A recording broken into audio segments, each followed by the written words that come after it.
Hi guys, good morning. Welcome to my channel. Isi-share ko po ngayon kung paano magluto ng fish sambal in Indian style. What are you guys doing? Try to cook that fish for me? I'm cutting the fish. Yeah.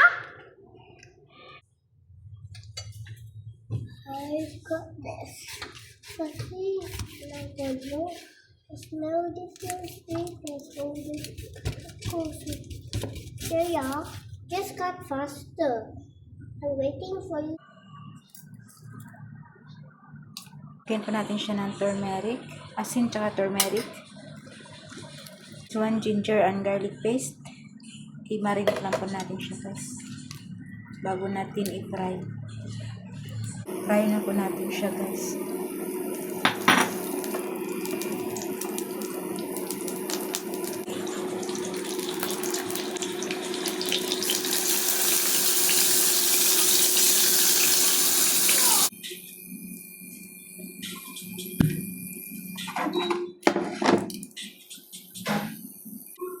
Fennel seeds, garlic,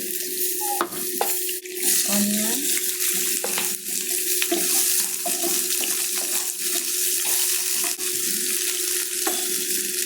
ginger and garlic paste,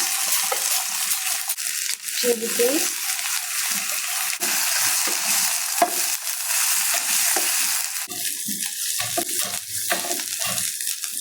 and tayo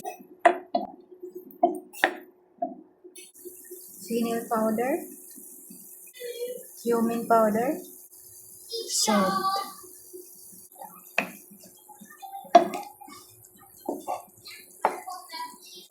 This one is tamarind water.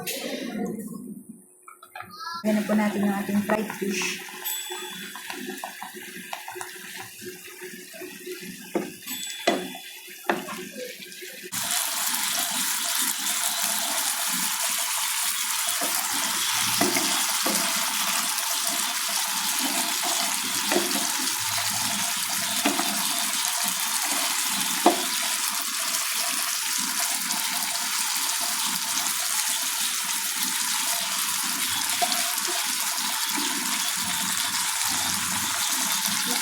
Fish sambal and Indian style.